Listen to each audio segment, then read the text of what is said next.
Hey, welcome back to the Healthy Living Scottsdale podcast. I'm your host, Coach Zach. I'm here with Coach Zach and sweet as candy Coach Brandy. Hi, everyone. Hi. Hi. How we doing, guys? Very good. Yeah? You feeling just jacked for today's episode? Yes. Absolutely. Yes. All right. Well, let's get going because I'm running real late. So these guys were sitting in here waiting for me.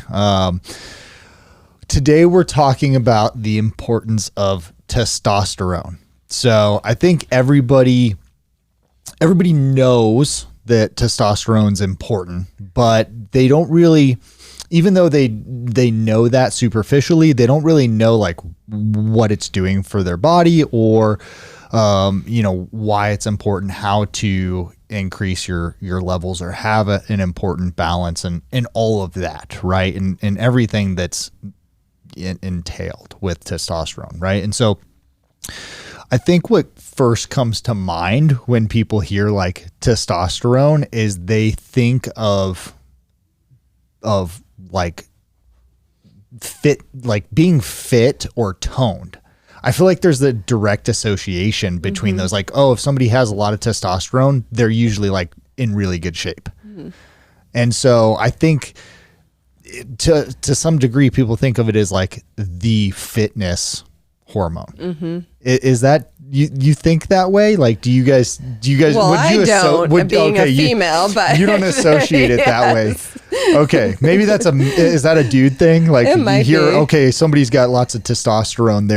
They're jacked. I usually associate with like kind of like temper. Like, to me, that's what I hear. If I hear somebody who's like got tons of testosterone, like I feel like it usually like they're roid head. Yeah. Like, yes. Okay. Yes, I do. It falls under like stereotypical male like behaviors and stuff like that. Like Male aggression. Right. Like, Yeah. Aggression. Okay. Yeah. Aggression. That's usually what I think of when I hear somebody has like a ton of testosterone. Okay. Interesting. All right. I think, I'm a big fan of Andrew Huberman, who has done some podcasts on testosterone. And the way that he describes it, I really like, is like testosterone is the hormone that makes effort feel good. Meaning that like when your testosterone levels are elevated, you are capable of not only taking on just about like any physical challenge, but you enjoy that challenge, right? And so there's probably some connection there between like dopamine and all of that, right. But that's the way he describes it. I associate that with like fitness, right? Of, hey, I'm going to put effort in the gym and I'm going to enjoy it and it's going to feel good. And overall, I'm just going to feel good. And so I think it's interesting that you guys, I guess, relate it to aggression. Because when somebody's got like a lot of testosterone, don't necessarily think that it's always, makes them more aggressive, but that's more of a male dominant behavior. Right. So people think like, okay, male warrior aggression, violence, but they're like still jacked. Yeah, of course. Yeah. They're still fit. So yeah, go ahead, Brandon. No, I was going to say, and I think relating it to feeling good, like in your workout is, that, yes, that's true. And I think if you have low testosterone, the opposite is true. You're not going to feel good. You'll be tired. You might have, your mood may not be well. You may not be sleeping well. So I think it is important to have a high testosterone level, or at least an average testosterone level, so that you can feel good, that you're feeling good and able to get through your workouts. Yeah. And when we're talking testosterone, we're really talking like what's important is free testosterone, which is testosterone that's just freely like flowing through your blood, right? And when you get a blood hormone test, they measure testosterone, they'll measure your free testosterone, and they just measure testosterone overall. But you have these little like inhibitors that are holding on to it that prevent you from being able to use it. And then when the testosterone's released, that's what's accessible for you to use that's flowing through your blood. So your free testosterone is kind of the number that you want to be at a good, healthy number with the thing that's most important. Right. So, and that's what you're using day to day. Right. So, Zach, what is testosterone doing in your body? Like, what does it help with, or, a precursor to, outside of just, the sex, obviously. Cause right, that's, well, I mean, it's like the main driver of most of your like forms of growth, right? So like through like puberty, you see like they're growing, but they're really growing through like their increased levels of testosterone. So like it goes like all across the board, other than just like muscles and stuff like that. Like even like things down to like hair follicle growth and like skin, stuff like that. That's why like as you're going through puberty, you see like skin kind of like goes crazy, and you have to like, before it all settles down and your body equalizes after however many years. So it like it tends to go hand in hand with energy usually. So like the things you can do to increase or maintain like a healthy level of testosterone are things that you do to maintain healthy levels of energy. So like quality foods and diet and sleep and exercise and training, things like that all go hand in hand. They tend to usually be simultaneous. So like you talked about fatigue and just like feeling good. Like most of the time how you feel is pretty much always directly related to your energy and your energy levels. So it pretty much all across the board, like it, like, you know, that like you build testosterone as you're like going through puberty and growing. Well, you're growing just like your testosterone level is growing, and that's equally, it works the same way, right? Because as you get old, it drops and things like that. Yeah. So let's talk about things that hurt testosterone levels first, and then we can talk about things that, you know, will help increase testosterone levels. So I think kind of the number one thing that people should be aware of are endocrine disruptors. And so in our society, there are so many like convenient products that we have, that we use, that are endocrine disruptors that can disrupt your ability to make testosterone and have it free flowing throughout your body, right? So those would be like, you know, heavy metals, plastics, parabens, you know, like if you're getting any type of lotion, shampoo, conditioner, like, I mean, you name it, makeup, right? If they have parabens in them or BPA or whatever, that's an endocrine disruptor that's going to prevent you from having a healthy hormone imbalance, whether it be testosterone production or estrogen, progesterone, right? And so those things, plus, like you mentioned, unhealthy, like having an unhealthy diet, not getting enough sleep, or just deficiencies in nutrients that might be malabsorption. And there's supplements that can help with that or whatever, right? So there are these different things that you need to be aware of that can lower your testosterone. The other key things that aren't necessarily environmental would be like adrenal fatigue that may be caused from a traumatic experience or overload of stress. Stress and your sex hormones have an inverse relationship, right? Because stress causes cortisol release, and cortisol and your sex hormones both come from DHEA, which is like if you're using one, you're taking away from the other. Right. So libido is usually a really good indication of whether somebody's adrenals are, you know, functioning properly, and whether they're going to have low sex hormones compared to high cortisol levels. So there's, you know, not just the environmental things, but they're also stressors, and it could even be emotional, right? From a traumatic experience or something throws it off. What about increasing testosterone? Like, what do you guys, like, what are tools that somebody could use, whether they know that they already have low testosterone because they got it tested, or just for somebody that's like, hey, I want to make sure I'm doing all the things so that I can improve this or maintain it? I think some of the lifestyle type of things that people can do to increase or improve their testosterone, getting enough sleep, their nutrition, learning and being able to handle and deal with stress in a beneficial way, and exercise, of course, helps with testosterone as well. Some of the foods that you can eat that can help, leafy greens, fish oil, avocados, antioxidants, berries, those types of things can help increase testosterone, vitamin D3. So if you're not sure if you're vitamin D deficient, you know, that's something that you can have checked through your blood work. You can also have your testosterone levels checked through blood work. So if you're not sure, if you think you may be low in testosterone, that is something that you can get checked through blood work, and then make some of those lifestyle type of changes to help increase and improve that. Zach, do you think that, I'm going to this isn't a shot at you, Brandy, since you're vegan, but like, do you think that you can maintain healthy levels of testosterone if you have a plant-based diet?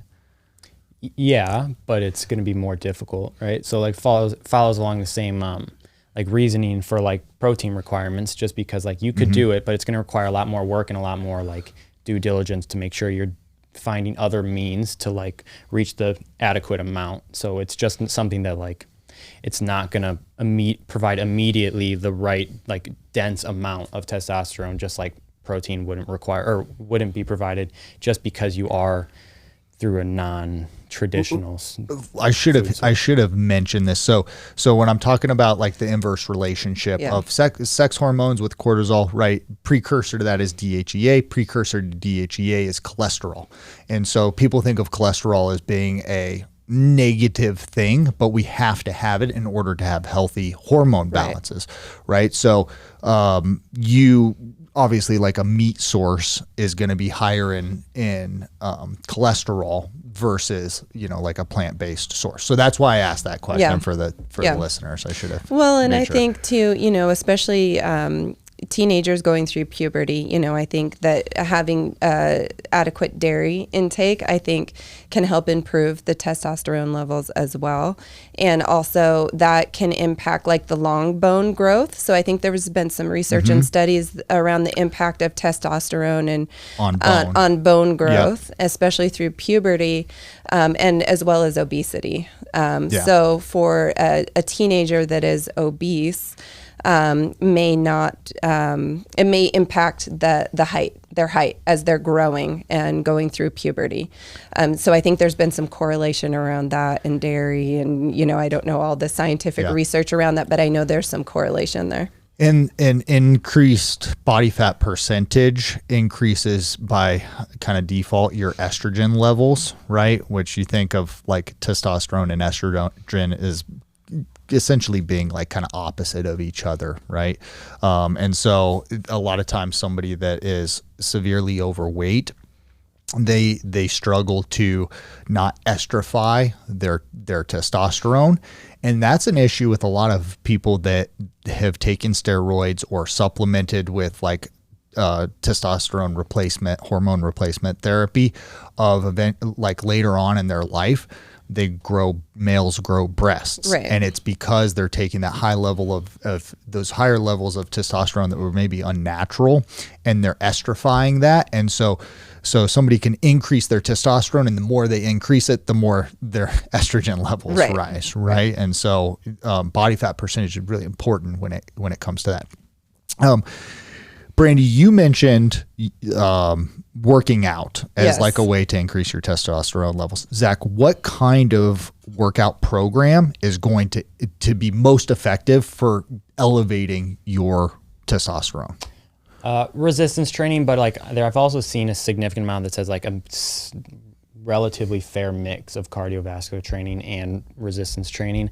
You have to be careful like how you blend it. So exercise, like without like throwing CrossFit under the bus, like CrossFit type of workouts are highly like catabolic. Like all exercise is catabolic, but it shoots your cortisol levels up like a lot. So like you do have to understand like cortisol levels spike like spontaneously throughout your day, like all the time. So like just measuring somebody's cortisol levels at any point in time really isn't representative of anything. But if your goal would be to maintain and grow and maintain as healthy levels of testosterone as you can, resistance training with significant amount of cardiovascular training mixed in, not necessarily like in the same session or at the same time, because it does tend to shoot your cortisol level up at the same time. But usually what I refer to as like zone 2 training, which is if you can like maintain a conversation at the same time, that's like the level of cardiovascular training that's like best for you for longevity and mitochondrial density and longevity and health in general speaking anyway. So if you're going to develop a training program for your overall health and longevity and building your testosterone as maximally as you can, you need to resistance train to high intensity kind of for everything we talked about, like bone health and density and all of that. But you do need cardiovascular training as well, just because all the systemic benefits it has on your body and your hormone regulation and everything like that. Yeah. And there's a number of studies that show, I mean, it's kind of like just lift weights that are heavy for you, right? Like, and then that effort, if your testosterone levels are going up, like it's going to be enjoyable for you. Right. But there's a number of studies that show that like an increased volume of training will improve human growth hormone and testosterone levels. But to Zach's point is like, you couldn't volume train all the time because eventually there's going to be a point of diminishing returns, right? And and by volume, we mean increased like sets and work performed within a workout period. And so like we'll take our members through volume phases of training, but you can only do that for a short, limited period of time. And then you got to back off and let everything kind of balance out. So you can create some spike in these good hormones, but you're really just kind of creating a temporary spike, trying to bring those levels up and then getting the body to say, hey, okay, I can operate at this new level. Same thing with hormone replacement therapy is like, there's nothing wrong with hormone replacement therapy, but ideally, you're not relying on that long term. The idea would be that, hey, I've got this deficiency right now. Let's build this back up till my body starts like operating at this level all the time. And then I back off and now my body's working, right? When you become reliant on it, that's really, you know, where there's an issue, I guess. And it's probably you're not gonna stay balanced forever, because your body's going to start getting used to that, and then you're going to have to change your balance, your medication levels and all that. Right. And I think it's important, you know, obviously someone needs to work with their doctor if they're, you know, using hormone therapy. But I think there's some those natural lifestyle type of changes can impact. Start there. Yeah. And then, you know, think about the things that can impact your testosterone levels, whether it's, you know, a positive impact or negative impact. I think a couple of other things that we didn't talk about as far as negative impacts would be alcohol. So overuse of alcohol, and then also nicotine can have negative impacts on testosterone as well. So, you know, just another reason to limit or reduce your alcohol and nicotine use. Yeah, the alcohol is like a huge killer for testosterone and, you know, a bunch of other things, right? And another thing that we should mention, because this is a very common thing that we see with our clients and our demographic, is like women hit a certain age and then change of life happens, and that really wreaks havoc with their hormone balance in general, but especially testosterone, right? And so a lot of times they're at a point where they're like, I just got to get on hormone replacement therapy. And then they start sleeping better. They, you know, the increase of fat starts to subside, and they're not like in this full like downhill spiral, right? And it's hard to like, yeah, you should be doing all of those natural things, but really, guys, I would speak to the younger person that's maybe 30 years old, 35 years old. And it's like, hey, know that that's coming. And what you're doing right now is going to be a really good indication of how your body's going to handle that change of life. Right. Same thing for men. It's like, yeah, when you hit a certain age, testosterone is going to start to decline. Like, what are you doing right now that's going to play an impact in that later on, and are you going to maintain it? Like, it's much harder to get in shape when you're 50 years old than it is when you're 30 years old, right? Yep. And testosterone levels are lower. It's harder to maintain a good bone density, healthy level of skeletal muscle mass, and low body fat percentage as you age. Right. If you have it and you're building consistency while you're younger and it's easier, you're going to maintain it a whole lot better. And so for the person that's already like past that point, like, hey, you got to work extra hard. Right. But for the person that's, 20 years younger, 15 years younger, 10 years younger, like, change your trajectory right now.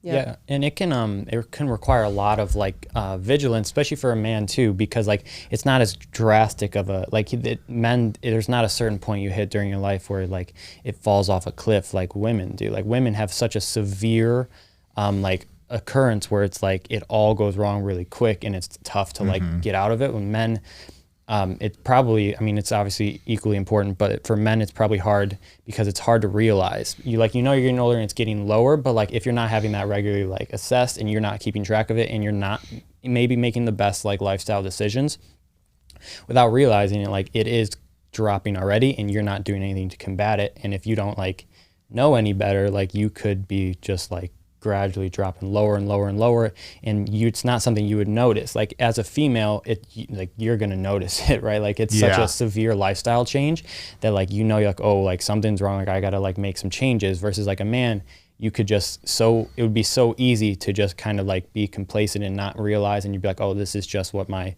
how I normally feel. Like this is just how it's been for a long time, because it's just gradually dropped lower and lower. So it's certainly something that's like, obviously everything is better if you can get at it as early as possible and be preemptive, but certainly just paying attention to it and making sure you're well-rounded in everything you're assessing. Yeah. So some of the signs of low testosterone, like fatigue, lack of energy, low libido, mood, I think those are some of the main indicators. Are there others? Yeah. Well, so I'll tell the story, right? So it's not too late for the person that's like, don't get us wrong, right? Right. You're just gonna have to work a little bit harder at it. Yeah. But one thing that people want instant gratification, right? So it's like, we tell people, hey, you're not going to lose weight immediately, right? You're not going to gain skeletal muscle mass immediately. Like there's got to be consistency. There's going to take some time, but we're going to see results as long as we're doing the right thing, right? When I was younger and I was just kind of new into training, I got this client. He was middle-aged, very overweight, and he trained with me for about 8 days, right? Like, I mean, we're talking like 1 week of like a full training program.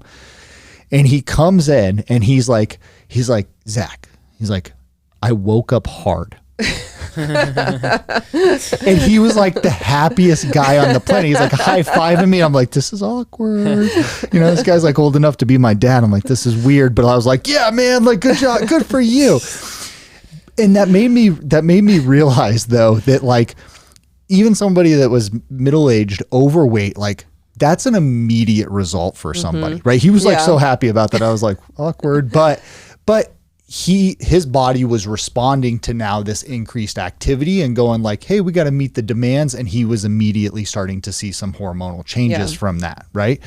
And so for the guys out there, like, hey, like you can start working on this right away and get this back. But I would say the number one, I guess two indicators of like low testosterone would be one, like libido, and then 2, energy levels, right? Yeah. And like if your libido's low and you're not interested in sex to what you would consider like a norm for you, right? Because every single person's a little bit different with that. But like whatever your norm was 10 years ago, 15 years ago, 20 years ago, whatever, like, are you still at that same level? Because if not, then there's something wrong, right? You're seeing a decline. And then your energy levels, like if your energy levels are really poor, then most likely you've got some adrenal issues and your testosterone isn't where it's supposed to be. Yep. So, all right, guys, that was a good starting point. We might have to do another one on testosterone or some other hormones, but thanks for listening. We'll be back with you next week with more great stuff. Thank you so much for listening to the Healthy Living Scottsdale podcast. Do you have a question that you'd like for us to answer live on the podcast? If so, all you need to do is head over to the Apple Podcast app on your iPhone and do 3 simple things. First, leave us a rating and review telling me what you think of the podcast. In that review, ask anything you want related to health, fitness, or nutrition. And if you want a shout out, leave us your Instagram handle or name. That's all you have to do. Then listen to hear your questions answered live on the next Q&A episode.